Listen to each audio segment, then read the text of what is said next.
up guys, Bones88 here, and today I am going to showcase 3 champions that can help you get through almost every single piece of content in this game in one form or another.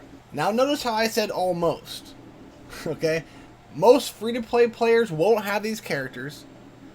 Most in-game players will just roll their eyes and kind of like, I already know this. But either way, it's something good to know. It's something for people to strive for or work towards. And yeah, these characters got me through almost every piece of content in the game. So who are those characters, you ask? They are Blackhorn, Brand, and Hackrin. All 3 of these together are so tanky. It's the tankiest comp I bet you can come up with. Now I'm sure some theory crafters have a better one, but for the most part, not putting much thought into it, these are insane together. Now, some modes require you to take one out or something, but somewhere in almost every in-game comp, you're going to find 1 or 2 of these people in it, every time. There are alternative versions. There's elites that can do the jobs that some of them do. There's some, legendaries or whatever, right? I get it. That's what this game's about, is there's different ones. But these 3 are 3 of the best characters in the entire game. And when they're together, you can almost guarantee victory. Blackhorn. I was just telling somebody I would almost put him in the #1 spot for best character in the game. Not because of his attack, but because of his kit, how he can survive for a long time, and I use him in every single comp. I don't care if it's dungeons, campaigns, arena. Blackhorn is there for me. Everywhere. Void Tower. I mean, there's very little instances where I take him out and I can do a little bit better. But I think he may be the best character in the game. Brand. Also one of the best characters in the game. His support is insane. He is just very helpful. Never dies. Look, I have him at level 50. And his gear is trash. It's not good. I don't even think I have it leveled up that much. And he never dies. And he's helped me beat everything. Hackrin. Hackrin is almost essential to do the dungeons. This man is insane. Just his presence on the team makes your team stronger. If you look here at his trait, when he's ascended, he grants a team-wide defense bonus equal to 20% of his defense. So you jack his defense up, and the higher the defense of your whole entire team is. That right there is one of the best traits in the entire game, and you can just stick him in by himself, screw the other 2, and he is going to make your team better no matter who you have. But look at this. His basic has a chance to reduce the cooldown of a character's ultimate ability. Huge. He applies taunt. Huge. And then to top it all off, when he does his ultimate, he's putting max health up. This man is amazing. And he's free to play friendly. You can synthesize him very, very early, and I would recommend you do that if you are new. And so it just depends what mode you're doing. You might, like I said, you might have to take 1 person out, put 2 DPS in. You might need a little bit more damage output. In one way or another, no matter what level I'm at on whatever mode, 1 of these characters are at least in there. Usually 2. I usually do 2 and interchange them, try different things out, and have 2 DPS. So now that we've kind of went over why they're that good, just because of the pure survivability that it gives your team, I'm going to go through every mode and kind of show you how they're useful, who I use, and stuff like that. So first up, let's do Arena. So right from the get-go, I'm going to let you know, as you can see, I'm only in Gold 1. I'm not an Arena Master. I'm not one of those content creators who has to be #1, right? I'm not a competitive person, really. I just chill, I play my game, I make videos of stuff I know about. How I do things doesn't mean it's the best way. I am no way an arena expert. I think most people do like a Winstrex, pure DPS almost, build for offense, and that's fine, but I prefer the the turtle wins the race kind of thing. So I use those 3 that I just showed you, and I use a DPS. Which is usually Evra for me, but when you're going in and you see what infinities are you're going up against, you can always change out your DPS. Now, if you're more of a beginner, yes, you're going to only have like 1 or 2 DPS to choose from, right? But the farther along you go, you have more of a choice. You have more of a diverse choice. So I just say, okay, what we got wood, and I'm gonna throw Cyrus in there or Garel. We got water. Well, let's put in Evra. You know, I'm salivating to go against water because my Evra is my best DPS. But that's what I do on offense. But the defensive meta that everybody's using, everyone, is Brand, Hackran, Blackhorn if you can get him, but Mythesia, it's literally a timeout team. I see a lot of people doing like different combinations. People are trying different things, but those three are the core to that team. But like I said, if you don't have Blackhorn, people use Mythesia, a healer. But the thing is you have Brand and Hackran just making your team so like tanky, and then just putting a healer to keep them healed up, keep things going. Use the Shield of Mercy. It's really annoying because by the time you're even able to get someone dead, they got the Shield of Mercy on them, and you got to start over again. So you either get bored and back out, they'll dwindle you down. You know what I'm saying? It's the defensive meta. So in this mode, these guys are king. Like, this is who you want to, you know, stay in your spot. So moving on to adventure. So Mythic campaign, I've been sitting at chapter 7 for months. For months. I was rolling through it. Everything was good, and then I just got stopped at chapter 7. And I just want to say I absolutely hate this map interface. It's clunky. You click on things you don't mean to. It's very, very annoying. So I was stuck on chapter 7 for the longest. I didn't really care to finish it.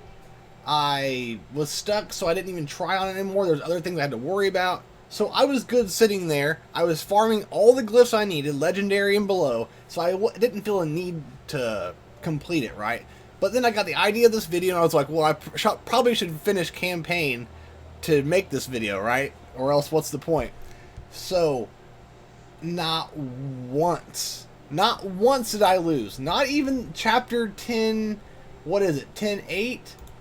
Not even that. Not one time did I die. I threw in my Blackhorn. I threw in my Hackran. I threw in my Brand. Threw a DPS in. Didn't ever even see what I was going up against. Just put Ever in, and I went from chapter 7 all the way to 10-8 and completed it in one night, one-shotting every node. They're so tanky and so survivable that they're unstoppable nearly. Is it broken? No. I think it's working exactly how it should be, and it's fun. But another thing is what I'm saying is, like, it takes a long time. One match took a very long time. It's the turtle wins the race kind of mentality. You're not going to just fly through them like having 4 DPS. But a lot of the times, a bunch of DPS will not work because they're so flimsy. They'll just get wiped out soon. You can't go that route. You got to go the survivable 1 DPS, the rest support and heal and all that. And a lot of people are just like, how do I get through Mythic? That's how you get through Mythic. Blackhorn's one of the most interchangeable characters because there's several healers that you could probably use, but you can't replace Hackran or Brand. They do things that no other characters do in this game. So to really get these results that I'm getting, you really got to have Brand and you really got to have Hackran. You can mess around with healers, right? I don't have Connor. I had Mythesia my very first day, so I never had to work on Connor. But I would say maybe he could slot in here. I don't know. I don't have him. But I feel like most healers could do what they need to do. The healers are just keeping Hackran and Brand alive.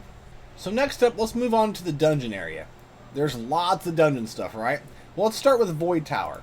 How should I say this? Void Tower is the craziest content we have. For me to say, oh, just slap these 3 in and you'll auto Void Tower hard instantly, that's not the truth. But it's so tough just to get to level 20. Just to get to level 20, it's hard to do. Especially if you're a beginner, just getting through the first 100 of normal is tough. But these 3 got me to level 24. Just sticking them in, I changed my DPS with whoever's in there, and it got me to 24, no problem without even thinking about it. Now I'm stuck here on 24. I haven't put time into it, but I'm sure I can get past it. But my point is you can at least slap those 3, or that variation of these 3, in normal tower and just auto it. Auto 100 levels. That I can guarantee you. I will not guarantee you that it gets you through Void Tower hard. There's other characters I would suggest, but we can do that for another video, right? But they are very good for this, especially if you're a beginner. Endless Trial. All day. All day. I'll be honest, just from laziness, I have not completed level 70. I am able to, I just haven't had the time.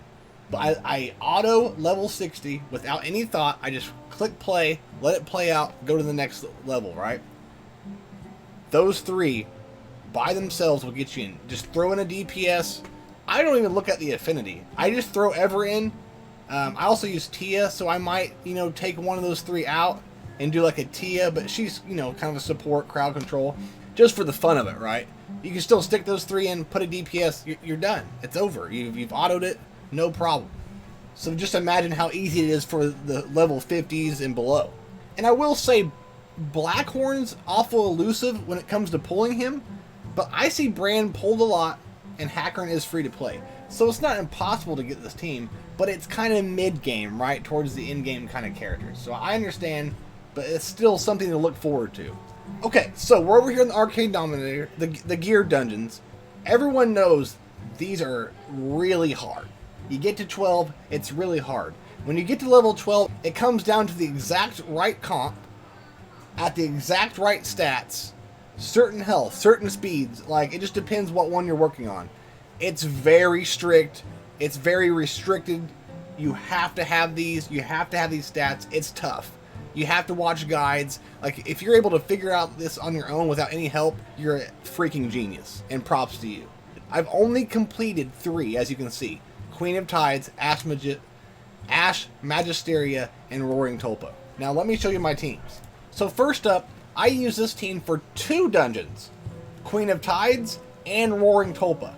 And look at 2 people who's in there. Blackhorn and Hackern. They are very essential to this. Very. Yes, guys, I know there's different ways to beat this. It's not just this team, I get it. But this is one of the most consistent teams that you can use. So as you see here, this is my Roaring Tulpa team. And just to show you, go over here to Queen of Tides. And it's the same team. Same exact team. Same exact stats, gear, everything. And 100% 12 on auto. So yes, we don't have Brand, but these 2 are in there doing work, keeping this team alive while they feed the poisons. Now, I will say those 3 are not any part of Ash Magisteria. Okay? So there's no point in going in there. It's a whole different team. And I want to say I'm not knowledgeable about Witch of the Winds or Gemini Dragons because you kind of need Gangelo to actually get like 100% on those. So I have not even approached those yet because I don't have Gangelo until I can find maybe a more free-to-play friendly team. But still, these two dungeons are like the first 2 dungeons you work on when you start working on gear dungeons, trying to auto 12. So those 2 are so important. They're so important to those teams, and these gear dungeons are so important to the game, to your progression, to you getting everything out of your character. So moving on to No Man's Land, I'm not really going to get into this at all. You can throw in some... Once you start getting characters to 60, you can almost throw in anybody on any of these and be able to auto it on 9. These are so easy to do. I'm not even going to get into there, but yes, you could throw my trio we're talking about here and someone and just wreck these. So lastly, I want to go over the bounty hunt and kind of talk about this. They won't just steamroll over bounty teams. I will say it got me to about level 60 on bounties, and then I had to start changing up comps and trying different things. I'm stuck on the stage 70 as Rena right now. I've tried the tanky trio approach, and it does not work at all. There's more of a strategy. I probably need to manual it and stuff like that. But they will steamroll to about 60. I used that strategy for a long time, but then I just hit a wall.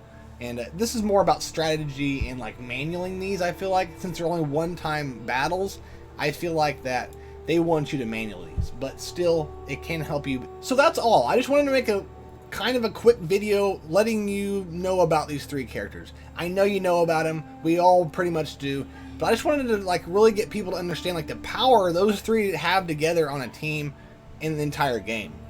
All three are some of the greatest characters you can get. Hopefully you have them. If you're kind of about them and you're not sure what to do with them, either way, get to working on them now, because they will help you so much in the game. So, with that being said, I hope you guys enjoyed the content. If you do, please hit like and subscribe. 80% of you guys are not subscribed. 80% of my viewers are not subscribed to this channel. So if you don't mind, give that little button a hit, and I can't tell you how much I appreciate it. If you guys need help with anything, like dungeons, like advice, or what you should 60 next, or anything like that, please come by our Discord and hang out, talk to us. We're always there, always talking, always active. And it's always good to have someone to talk to about this game. With that being said, I love you guys dearly. I'll see you guys next time. Peace.